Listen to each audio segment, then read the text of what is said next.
Pastori Brunson drejt Shteteve të Bashkuara pas lirimit nga një gjykatë turke. Presidenti Trump paralajmëron për ndërshkim të ashpër nëse gazetari Khashoggi është vrarë nga sauditët. Shkon në të paktën 17 numri viktimave nga uragani Michael në Florida.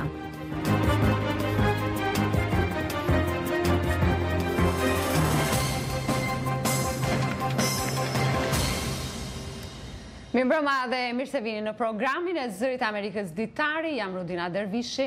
Në këtë emision do të ndiqni, në Shqipëri Partia Demokratike akuzoi sot deputetin Talant Balla për lidhje me krimin. Do të kemi një intervistë me zëvendës ministrin e Forcës së Sigurisë Kosovës Burim Ramadani, do të flasim sonte edhe për ndikimin e luftës tregtare në ekonominë globale.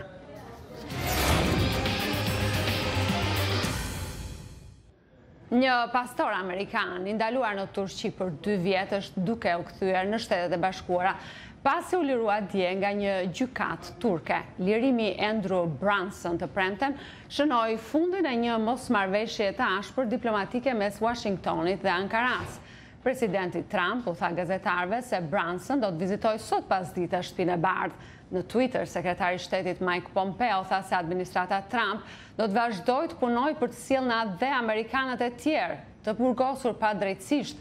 Ushtria amerikane e çoi zotin Brunson në bazën ajrore Ramstein në Gjermani të premten për një vlerësim mjekësor para se ai të vazhdonte udhëtimin e tij për këtu në Shtetet e Bashkuara. Ambasadori amerikan në Gjermani përshëndeti Brunson në bazën ajrore. Ekspertët thonë se lirimi i pastorit amerikan mund të shihet si pjesë e një rikalibrimi të politikës jashtme të Turqisë, e cila po përpiqet të riparojë marrëdhëniet e saj me Washingtonin dhe rrjedhimisht të riafrohet me Perëndimin. Ekspertët thonë se lirimi i pastorit amerikan Andrew Brunson është treguese se politika jashtme e Turqisë po i rikthehet preferencës së Perëndimit. Obviously, we can see this as a part of Turkey's overall recalibration of its foreign policy. Mund ta shikojmë këtë zhvillim si pjesë e rikalibrimit drejt perëndimit politikës jashtme të Turqisë. Një ndër shtyllat e këtij orientimi është riparimi i marrëdhënies me Shtetet e Bashkuara. Ky është vetëm një ndër hapat e shumtë që mund të ndërmarrë Turqia. Sigurisht që lirimi i pastorit Brunson kishte kohë që përgatitet dhe pam rezultatin vetëm tani. Mendoj se Turqia mund ta përdorë lirimin e tij për të marrë ndonjë kompromis nga SBA-ja për prezencën turke në Sirinë Veriore. Let's say a compromise from the US on Turkey's presence in northern Syria. Për sa i përket provave që ishin paraqitur fillimisht kundër pastorit Brunson, zoti Eralp thotë se ato ishin të sajuara. Evidence that was provided, it was all a hoax. Po të shikoni provat e paraqitura janë të gjitha sajesa, të gjitha deklaratat e mëparshme u ndryshuan, thanë se ishin keq kuptuar dhe se ishin gabim. Edhe vetë prokurori deklaroi se nuk kishte më asnjë arsye për ta mbajtur në arrest shtëpi e pastorin. Keeping pastor under house arrest in London. Pastori 50 vjeçar, i cili banonte në Turqi për mbi 2 dekada, u arrestua 2 vite më parë me akuzë spionazhi dhe lidhjesh me rrjetin e klerikut Fethullah Gulen, si dhe Partinë e Punëtorëve të Kurdistanit. Zoti Gulen, rezident në Shtetet e Bashkuara, vazhdon të akuzohet si ideatori i grushtit të shtetit në Turqi në muajin korrik 2016, kur u vran 250 persona. Presidenti Trump ka paralajmëruar se do të ketë pasoja të ashpra për Arabinë Saudite nëse përcaktohet se gazetari saudit Jamal Khashoggi është vrarë brenda konsullatës saudite në Stamboll të Turqisë. Një fragmentet e një interviste për kanalin CBS, presidenti Trump thotë se ne do zbulojmë të vërtetën dhe do të ketë dënime të rënda. Presidenti tha se askush nuk e di akoma, por ndoshta do të jetë në gjendje të zbulojmë nëse presidenti kurorës saudite urdhëroi vrasjen. Trump, i cili shpesh është mburur për lidhjet e tij të biznesit me mbretërinë, sugjeroi gjatë intervistës se mos shitja armëve amerikane Arabi Saudite nuk do të ishte një opsion. Raportet e medias thonë se gazetari mund të ketë regjistruar vdekjen e tij në orën inteligjente Apple Watch. Uragani Michael këtu në Shtetet e Bashkuara që ka goditur disa shtete amerikane ditët e fundit ka lënë pas shkatrim, kaos dhe viktima. Në shumë rajone nuk ka ujë dhe energji, ndërsa numri i viktimave arriti sot në 17. Një banor në Florida, i cili qëndroi në shtëpi gjatë stuisë, po gjen mënyra për të përballur me gjendjen e vështirë. Në Mariana, një qytet i vogël i goditur nga uragani Michael, ka një rrezë shprese dhe kafe të nxehtë në këtë dyqan që normalisht merret me larjen e makinave. Këto ditë dyqani shërben për diçka tjetër. Gatuam disa ushqime këtë mëngjes, përgatitëm patate, vezë dhe kafe. Eugene Brown ka gjetur një mënyrë për të mbijetuar dhe ndihmon aq sa mundet të tjerët që ndalojnë tek dyqani i tij.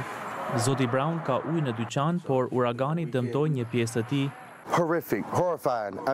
Ishte e tmerrshme, era godiste nga çdo anë duke përplasur dyert, ishte e paimagjinueshme, një gjendje tepër e keqe, por ne do të mbijetojmë, ne do ta tejkalojmë këtë.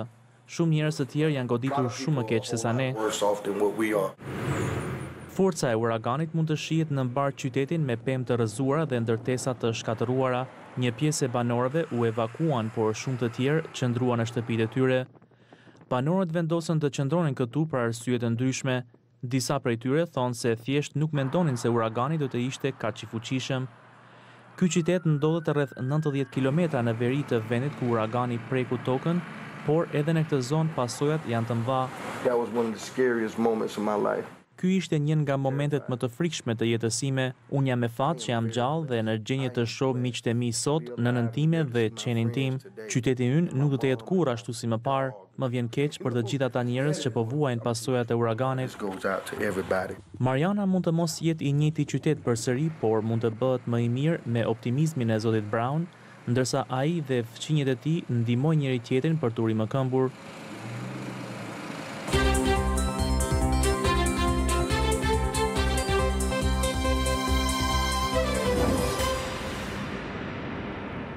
Në Shqipëri, Partia Demokratike u rikthye sot akuzave ndaj kryetarit të grupit parlamentar Partisë Socialiste Erland Balla për lidhjet e tij me Edmond Begon, një person i dënuar vite më parë në Itali për përfshirje në trafik droge dhe drejtim të organizatave kriminale. Nga Tirana njofton korrespondenti Armand Mero. Akuzat e Partisë Demokratike ndaj eksponentit të lartë të Partisë Socialiste për lidhjet me Edmond Begon nisën që në gushtin e kaluar kur ky i fundit u ndalua në Greqi për shkak të një urdhri arresti italian, por më pas u lirua, pasi u sqarua se ai kishte shlyer dënimin në Shqipëri. Në fakt nga 21 vjet burg që gjykata e Torinos kishte dhënë ndaj tij me një vendim të gjykatës së lartë shqiptare në vitin 2010, ky dënim u reduktua në vetëm pak vite. Demokratët akuzuan zotin Balla për lidhje me Begon dhe favorizime që ish trafikanti kishte marrë me tendera dhe licenca me një vlerë prej 14 milionë eurosh. Zoti Balla në atë kohë pranoi se njihte Begon dhe familjen e tij, por mohoi që atij i ishte dhënë burojë politike. Sot deputeti demokrat Ervin Saljani publikoi të dhënat e sistemit TIMS, sipas të cilit rezulton se 1. Deputeti socialist Erland Balla ka udhëtuar jashtë vendit mbi 25 herë me trafikantin ndërkombëtar të drogës Edmond Bega. 2. Deputeti socialist Erland Balla rezulton të ketë udhëtuar jashtë vendit me trafikantin e drogës Edmond Bega shpesh herë me të njëjtën makinë, kryesisht me automjetin e Erland Ballas me targa AA 900 IN. 3. Deputeti socialist Erland Balla rezulton të ketë udhëtuar jashtë vendit me trafikantin e drogës Edmond Bega me të njëjtin avion, ku destinacioni më kryesor ka qenë Vjena, Athina, Korfuzi, Parisi apo Malizi. Sipas zotit Saljani, kreu i grupit parlamentar socialist ka përdorur dhe 18 herë charterin për udhëtime jashtë Shqipërisë, ku si ai nuk mungojnë edhe udhëtimet në shoqërinë e ish trafikantit Bego. Zoti Balla reagoi përmes Facebookut duke cilësuar shpifje udhëtimet me charter, pa përmendur nëse ai kishte udhëtuar ose jo në shoqërinë e Begos, paralajmëroi kallëzim ndaj deputetit demokrat për shpifje. Një veprim të ngjashëm ai ka ndërmarrë dhe ndaj kryetarit demokrat Lulzim Basha, kur u akuzua për lidhje me rastin e 3.4 milionë eurove që u kapën në muaj më parë në portin e Durrësit, por dhe për atë të Gjisila Malokut, vajzës që dyshohet se është dhunuar nga djali i deputetit socialist Raman Raja, apo së fundi si të përfshirë dhe me Fredi Alizotin, personin i cili në prokurori ka pranuar se ka luajtur rolin e vëllait të ministrit të brendshëm Fatmir Xhafa në audiopërgjimin e publikuar nga Partia Demokratike. Për Zërin e Amerikës, Armand Mero, Tiranë. Transformimi FSK-s është preokupimi kryesor i Ministrisë së Sigurisë së Kosovës dhe një ndër prioritetet e autoriteteve të Prishtinës. Në këtë proces, thotë zëvendës ministri i FSK-s Burim Ramadani, Kosova ka mbështetjen e plotë të Shtetit të Bashkuara si në aspektin strukturore, ashtu edhe në atë stërvitor. Zëvendës ministri Ramadani ishte pjesë e një delegacioni nga Kosova që zhvilluan ditët e fundit takime këtu në Washington. Ai bisedoi me kolegen ton Ardita Dunellari. Se erdhët në studion tonë. Mirë, faleminderit. Lidhur me vizitën që keni zhvilluar këtu në Washington, çfarë diskutuat me aleatët, me zyrtarët amerikanë?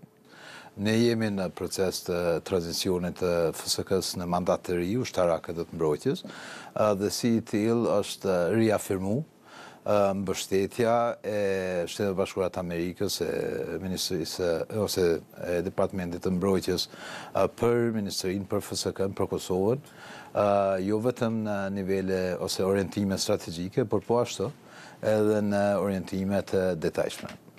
Ju prisni që ta kaloni në parlament për vot procesin e transformimit të FSK-s. Si prisni të votoj parlamenti, si do i mbështesi projekt ligjet?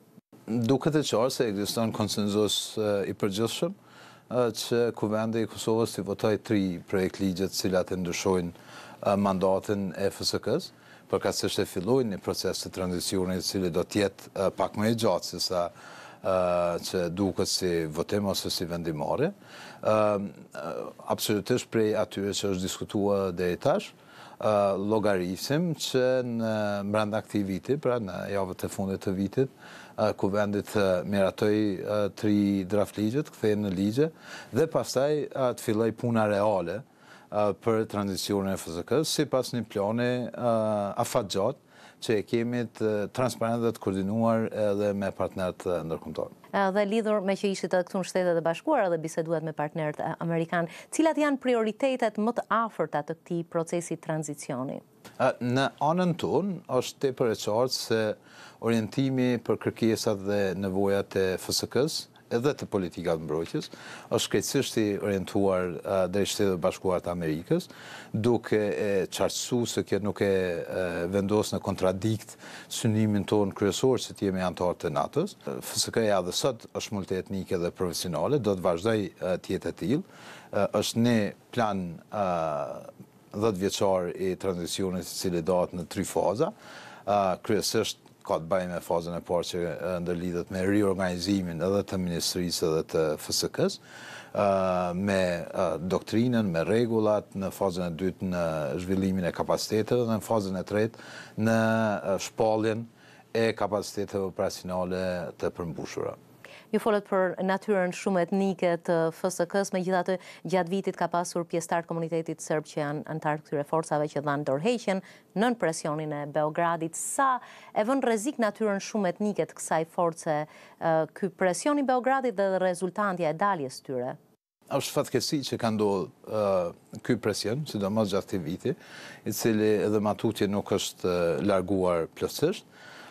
Ne kemi qartësuar edhe me partnerët ndërkombëtar amerikanë dhe në NATO, që ne jemi të shqetësuar me këtë presion që ka ndodhur. Realisht mbetet edhe matutje FSK-ja multietnike, rreth 10% e pjesëtarëve të FSK-s sot janë të komuniteteve pakicë, duke përfshirë një përqindje të mirë ose të dukshme edhe nga komuniteti serb. Sigurisht që në kohën që jetojmë është fatkeqësi që ndërhyrjet e tilla, qoftë nga jashtë, qoftë nga grupe të caktuara, i pamundësojnë njerëzve që të vendosin vetë për karrierën e vet ushtarake, profesionale apo për mirëqenien familjare. Nëse do kishte ambicien qeveria e Kosovës që të bënte ndryshime kushtetuese për tranzicionin, kjo do përbënte problem apo jo mungesa e mbështetjes nga komuniteti serb? Absolutisht, kërkesa dhe synimi që të kemi ndryshimet kushtetuese për ta ndryshuar edhe emrin dhe për të maksimalizuar mbështetjen e gjitha komuniteteve ose përfaqësuesve politik tyre, është vërtetuar e pamundshme në periudhën cilën po flasim. Këtë synim nuk e largojmë, por sigurisht gjatë këtij procesi tranzicionit 10 vjeçar, kurdo që është e mundshme, ne do ta bëjmë edhe këtë ndryshim. Por se në mandate, misionet, detyrat, përgjegjësitë ndryshohen me ligjet cilat janë në procedurë parlamentare. Kosova si shtet i ri që po i hyn një sipërmarrje gjigande, sa e përgatitur është ta përballoj këtë barr financiar, këtë angazhim do thoja, ndoshta financiar.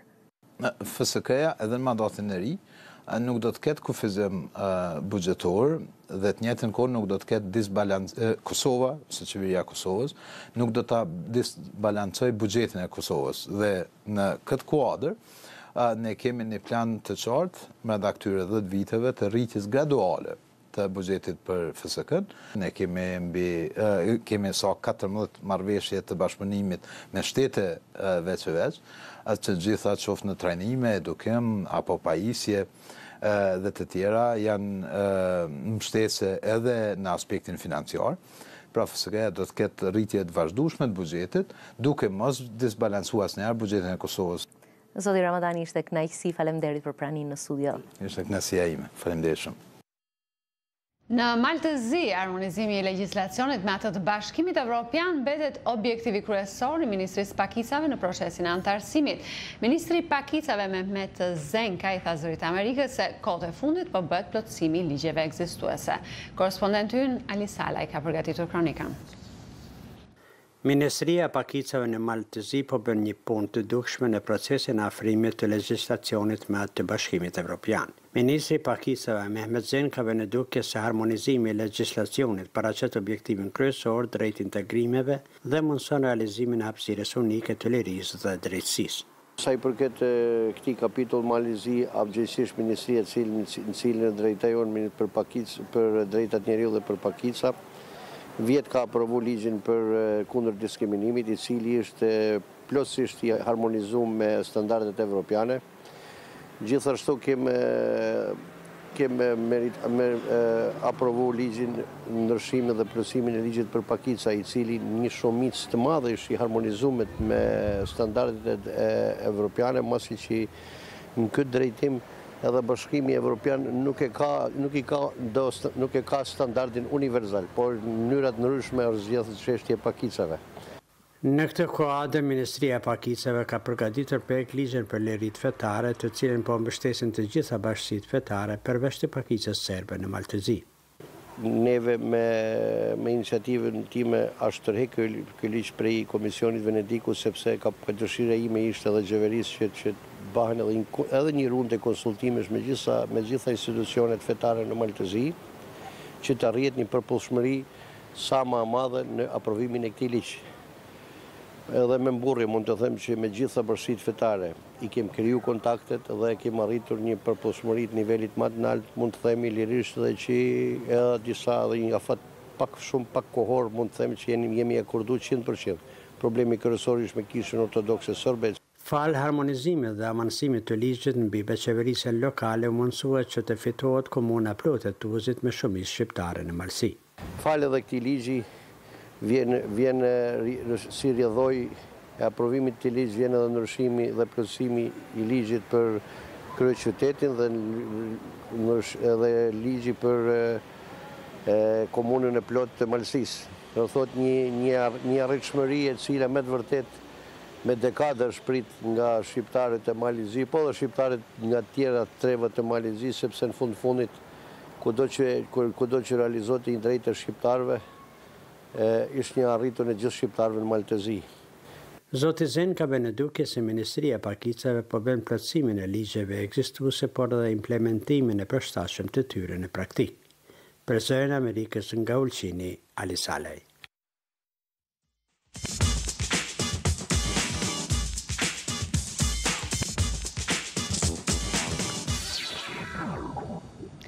Presidenti Trump thotë se ekonomia amerikane është më e fuqishme nga sa ka qenë ndonjëherë për shkak të politikave të tij ekonomike dhe tregtare, por Fondi Monetar Ndërkombëtar dhe Banka Botërore po i bëjnë thirrje Shteteve të Bashkuara dhe Kinës që të tërhiqen nga lufta e tyre tregtare, duke thënë se ballafaqimi mund të ndikojë negativisht në rritjen ekonomike globale.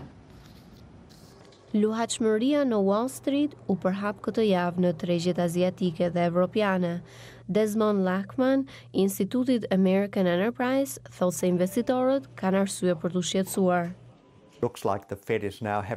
Duket sikur Rezerva Federale, Banka Qendrore Amerikane, tani duhet të rrisë normat e interesit më shumë nga sa pritej.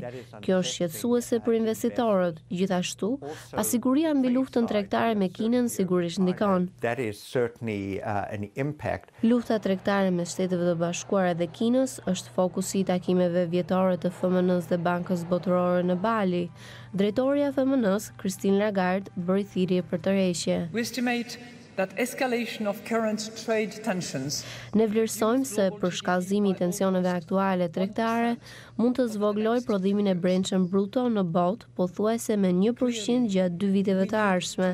Është e qartë se duhen zbutur tensionet tregtare, por kemi gjithashtu nevojë të reformojmë sistemin global të tregtisë për ta bërë më të drejtë, më të fortë, të dobishëm për të gjithë dhe të përshtatshëm për të ardhmen. Mutually beneficial to all nations and all people and fit for the future. Presidenti Donald Trump fajsoi Bankën Qendrore Amerikane për pasiguri në tregun financiar. Unë mendoj se po bën gabim, mendoj se Banka Qendrore ka lajthitur.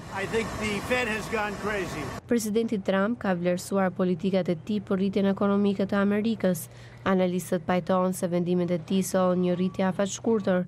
Në afat të gjatë, ata shqetësohen për rritjen e deficitit të tregtisë dhe të buxhetit të administratës, të cilat kanë bërë që Banka Qendrore Amerikane të rrisë normat e interesit, që do të ndikojnë në ekonominë e vendeve në zhvillim. Ndërsa rriten normat e interesit në Shtetet e Bashkuara, dollari forcohet dhe paratë që shkonin në tregjet në zhvillim tani kthehen në Shtetet e Bashkuara, në vend që të përdoren në Argjentinë, Turqi apo Afrikën e Jugut, vende ku ka deficite të mëdha. Tani kanë probleme të mëdha që kanë të bëjnë me situatën monetare në Shtetet e Bashkuara. Pastaj vjen lufta tregtare mes Amerikës dhe Kinës. Presidenti i Bankës Botërore, Jim Yong King, paralajmëron botën në zhvillim që të bëhet gati për këto ndryshime. Ne duhet të mendojmë mirë se si të përgatitemi nga përkeqësimi i tensioneve tregtare. Po, jemi shumë të shqetësuar dhe po punojmë me çdo vend antar për t'i përgatitur në rast se bëhet më keq. Kina thot se po komunikon me Washingtonin mes raporteve të një takimi të planifikuar muajin tjetër midis presidentit Trump dhe homologut të tij kinez Xi Jinping. Zgjedhjet e rëndësishme të nëntorit mund të zhvendosin kontrollin e Kongresit Amerikan, ndërsa kandidatët parashtrojnë pozicionet e tyre për politika që synojnë të fitojnë votues. Ekspertët thonë se vendimarrja e votuesve nuk bazohet vetëm tek logjika. Siç njofton korrespondenti i Zërit Amerikës Steve Baragona, një libër i ri i psikologut Aleksandr Todorov përmbledh studime nga mbar bota që tregojnë influencën befasuese të përshtypjeve tona fillestare. Cilin prej këtyre politikanëve do të votonit? A nuk janë njësoj? Studiuesit danezë eksperimentuan duke modifikuar fytyrën reale për ta bërë të duket më dominuese ose më femërore. Këto ndryshime të vogla ndryshojnë gjithçka, thot profesori i psikologjisë në Universitetin Princeton, Aleksandr Todorov. Right-wing voters were more receptive to the message of this politician. Votuesve të djathtë u pëlqeu më shumë mesazhi i këtij politikani kur ka fytyrën me tipare më dominuese, ndërsa votuesit liberal u impresionuan më shumë nga i njëjti mesazh që shoqërohej nga fytyra me tipare më femërore. Ky është një ndër shembujt në librin e tij të ri, Face Value, në pamjet e parë. Ai përshkruan gjykimin e pavetëdijshëm që ne krijojmë bazuar vetëm tek pamja e dikujt dhe pasojat që kanë këto lloj vendimesh, si për shembull në votime. Zoti Todorov zbuloi se mund të parashikojë rezultatin e shumicës së garave elektorale me një testim të vetëm. Ai u tregoi njerëzve fotografi reale të dy rivalëve dhe i pyeti se kush është më i aftë. Kandidatët përzgjodhën fituesin real të procesit zgjedhor në 70% të rasteve, me vetëm një shikim të fotografisë.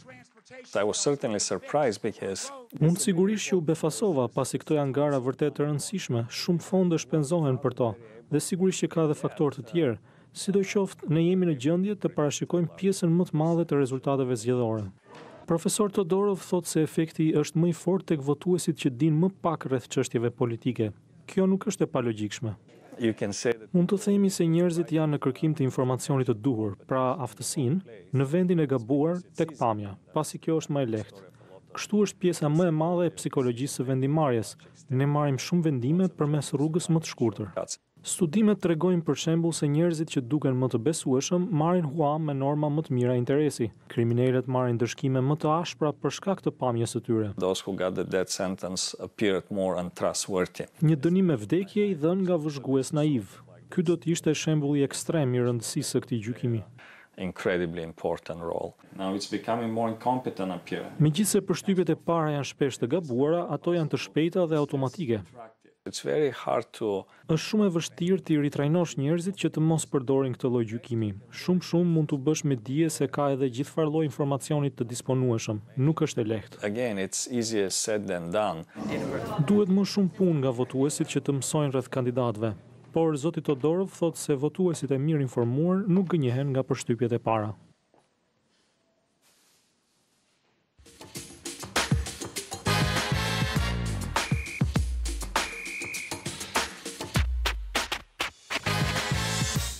Pas fillimit të lëvizjeve Me Too dhe Time's Up, shumë filma kanë sjellë personazhe femërore më të përpunuara dhe histori me në qendër gratë.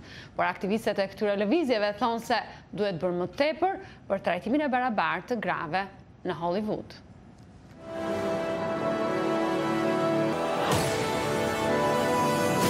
Wonder Woman, A Wrinkle in Time. Oh, what have you done to me? You vengeful bitches! The Beguiled janë disa nga filmat e kohëve të fundit me autore gra dhe kushtuar grave. Ato janë shumë fishuar që nga fillimi i lëvizjes Me Too që vëtheksin tek seksizmi dhe abuzimi seksual si fenomene të përhapura në këtë industri. Liza Koh, pedagoge në Universitetin George Mason, thotë se numri grave që po bëhen bashkë poritet gjithnjë më shumë dhe sa ato po mbledhin shumë para për financimin e lëvizjes së tyre. Lëvizja nisi me 300 gra në Hollywood, por është zgjeruar fuqishëm. 700.000 gra që punojnë në ferma kanë premtuar mbështetjen e tyre dhe ky është vetëm një shembull. Brenda 60 ditëve të para të lëvizjes u krijuan një fond për $21 milion. Within the first 60 days, it raised $21 million in financial backing. Në Hollywood, regjizore dhe aktore me ndikim të madh po flasin në emër të grave të abuzuara në të gjithë spektrin social-ekonomik. Një prej tyre është fituesja e çmimit Oscar, Jane Fonda, e cila dëshmoi në Kongres në emër të grave lidhur me të drejtat e tyre. If we are going to truly confront and solve these issues. Nëse duhet të ballafaqohemi me këto çështje të grave për hir të dinjitetit dhe sigurisë së tyre nga ngacmimet seksuale në vendin e punës, dhe çështjet ekonomike e seksuale janë tepër të lidhura me njëra tjetrën, duhet të qëndrojmë pranë, t'i duam dhe të jemi aleate të motrave tona në të gjithë sektorët. And alliance with our sisters across sectors. Aktivistja dhe producentja Shannon Lee thotë se në industrinë e filmit grave po u ofrohen më shumë vende pune, pagat barabarta dhe më tepër mundësi për të krijuar. Someone like Ava DuVernay who, has an artist. Ava DuVernay për shembull, që ka një kompani për shpërndarjen e filmave, ka urdhëruar që të gjitha regjisorët e filmave që ajo shpërndan të jenë gra. Por ajo thotë se seksizmi ndaj grave në vendin e punës është shumë i përhapur, ndaj dhe situata nuk mund të ndryshojë menjëherë. Where there is an imbalance of power. Atje ku mungon ekuilibri në pushtet ka dhe abuzime të. 18% of those. Vetëm 18% e atyre që merren me prodhimin e filmave, producent, regjisor, skenarist, kineast, montazher, janë gra. 18% are women. Por synimi është që shifrat të shkojnë në 50% deri në vitin 2020. Mira vetë kanë shkuar në qendrën kombëtare ligjore të grave në Washington DC për të kërkuar ndihmë ligjore ndaj ngacmimit dhe diskriminimit seksual. Drejtoresha ligjore e qendrës, Sunu Chandu, thotë se lëvizje si ajo, Me Too dhe Time's Up, palë të cilave abuzues seksual si Bill Cosby u ndoqën penalisht dhe u dënuan, janë hapa të rëndësishëm ligjor që ndihmojnë në vendosjen e barazisë gjinore në Hollywood dhe gjetk. Punësimi grave në pozita që tradicionalisht kanë qenë për burrat është pikërisht ajo që synojmë. Por sipas zonjës Chandu, me gjithë përparimin e bërë duke ju ofruar grave ndihmë dhe mbështetjen ligjore që meritojnë, mbetet ende shumë për t'u bërë, për të sjellë ndryshimin e nevojshëm në vendin e punës, qoftë në fabrik, në fermë, apo edhe në skenën e një filmi të Hollywoodit. Ishin këto materialet e përgatitura për ditarën e sotëm. Ditari mund të ndiqet drejt për drejt në faqen tonë të internetit zëriamerikës.com si dhe në Facebook. Natë në mirë dhe mirupafshim.